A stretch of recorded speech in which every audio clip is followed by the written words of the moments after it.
Finally সেই দিন, যেই দিনের জন্য আমরা অনেক দিন ধরে অপেক্ষা করেছিলাম। তো তার জন্য আমি সকাল সকাল রেডি হয়ে গেছিলাম। বেসিক্যালি আমি নয়, আমরা সবাই রেডি হয়ে গেছিলাম আর বেরিয়েও পড়েছিলাম বাবার সাথে, বাবার গাড়ি করে। আর যেহেতু থিয়া মানে বার্থ হওয়ার পর থেকে এখনো পর্যন্ত এটা ওর প্রথম বাইরে আউটিং ছিল, সে যে পারপাসই হোক না কেন, তো সেই জন্য থিয়া আরও বেশি এক্সাইটেড ছিল। তো যাই হোক, ইতিমধ্যেই জামাইবাবুরা চলে এসেছিলো আমাদেরকে পিক আপ করার জন্য। তো তারপর ওদের সাথে হাই হ্যালো করে আমরা আমাদের জার্নি স্টার্ট করেছিলাম। তো ভিডিওটা পুরো স্টার্ট করার আগে, হাই, আমি Papiya, welcome to my blogging চ্যানেলের একটা নতুন ব্লগে। আজকের দিনটা থিয়ার জন্য শুরু থেকেই খুব স্পেশাল ছিল, কারণ ঘুম থেকে ওঠার পর সে এত সুন্দর সেজে গুজে বাইরের আউটিং, বাইরের সবাইকে, সাথে তার ফ্যামিলির পার্সন, তো একদম ফুল অন মাস্তি। তো এখান থেকেই আমরা আমাদের জার্নিটা শুরু করেছিলাম। আর টানা 1 থেকে 1.5 ঘন্টা জার্নি করার পর আমরা জাস্ট একটু ছোট ব্রেক নেওয়ার জন্য আমরা দাঁড়িয়েছিলাম। আর ঠিক এতটা সময় কিন্তু ও পুরো বাইরের দৃশ্য দেখতে দেখতে গেছিলো, সবার সাথে মজা করতে করতে গেছিলো। তো এতটা জার্নির পরে আমরা চায়ের আড্ডাতে একটু দাঁড়িয়েছিলাম আড্ডা মারার জন্য। বেসিক্যালি আমরা জাস্ট আমাদের এতটা ডিস্টেন্সের একটা পথ যাতে ঠিকভাবে আমরা কভার করতে পারি, তার জন্য একটু চা, তার সাথে একটু ডা, আর ফুল অন এনার্জি নিয়ে পৌঁছে যাওয়া ফাইনালি আলটিমেট 2 ঘন্টা জার্নি করে আমাদের গন্তব্যস্থল ফুলিয়াতে, যেখানে আজকের রিচুয়ালসটা পুরোটা সম্পন্ন হয়েছিল। আর এখানে খুঁটি নাটি এত সুন্দর দৃশ্য। তো চলো ফার্স্টে তোমাদেরকে ভেতরে ভেতরটা একবার দেখিয়ে দিই যে কত সুন্দর। দেখো কত সুন্দর বসার জায়গা, এন্ট্রান্স, আর ওই যে কোনায় সেটা হচ্ছে গিয়ে মন্দির ছিল, বাকি এইখানে সবাই গাছে যদি কোনো মানত টানত হয় সেটা বাধ্য। আর এখানে অলরেডি আমাদের মহান রানী তার পিপির কোলে উঠে ঢুকে পড়েছিলেন মন্দিরের মধ্যে।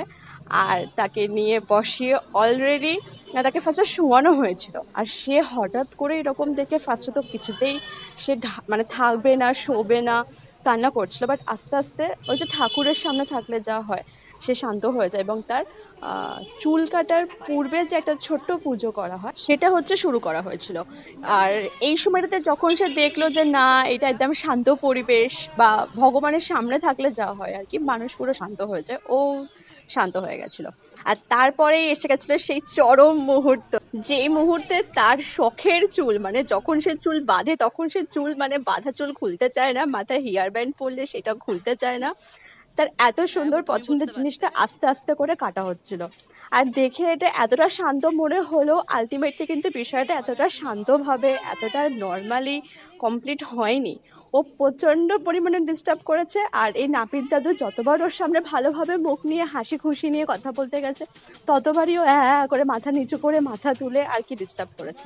শেষমেশ তার জামাইবাবু অনেক এদিক ওদিক সেদিক করে ঠান্ডা করে তারপরে তার কিছুটা মাথার ব্যাক সাইডটা কাটতে সম্ভব হলেও শেষে সে যখন সামনের দিক কাটতে এসে তখন তার আর একদম ইচ্ছা হয় না।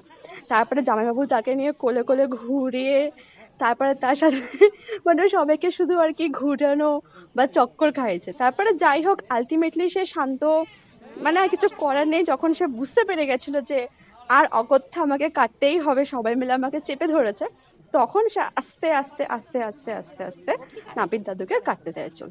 তো এই হচ্ছে তার ফাইনাল টাকলু মাথা, আর এই যে টাকলু লুক। তারপর তাকে স্নান করানো, সাজানো, গোছানো, আর ঠিক তার পরবর্তী রিচুয়ালস অর্থাৎ একটা মিনি অন্নপ্রাশন। আর এক্ষেত্রেটা আমি দেখলাম যে এখানে কোনো রকম কোনো অন্ন দেওয়া হয়নি। এখানে আমাদের বাড়ি থেকে জামাইবাবুদের বাড়ি থেকে যেই প্রসাদটা দেওয়া হয়েছিল ঠাকুরকে, তো সেই প্রসাদটাই খাওয়ানো হয়েছিল। আর এখানে যে আমি আরেকটা নতুন রুলস বা নিয়ম আমি দেখলাম, যে সেটাতে হচ্ছে এই অন্নপ্রাশনটা ওর বাবা মা দেখতে পারবে না, এটা ওর দিদা আর হচ্ছে ওর ঠাম্মি এরাই করাবে। তো যাই হোক, ফার্স্টে ওর ঠাম্মি ওকে করে নিয়েছিল আর সেই রিচুয়ালসটা কমপ্লিট করেছিল। তারপরে আমার মা কোলে নেয় এবং তারপর আর কি বোধ আর আমরা সবাই মিলেই ওর জন্য গুড উইশেস প্রে করি। আর এখানে যেটা না বললেই নয়, এখানে হচ্ছে যে মন্দিরটাতে আমরা গেছিলাম, এটা এতটাই জাগ্রত আমি শুনেছিলাম যে এখানে ছোটো থেকে বড়, মাঝারি থেকে অনেক বড় সাইজের গোপাল রয়েছে। অর্থাৎ সবাই এখানে মানত হয়তো করলে তারা গোপাল দিয়ে যায়।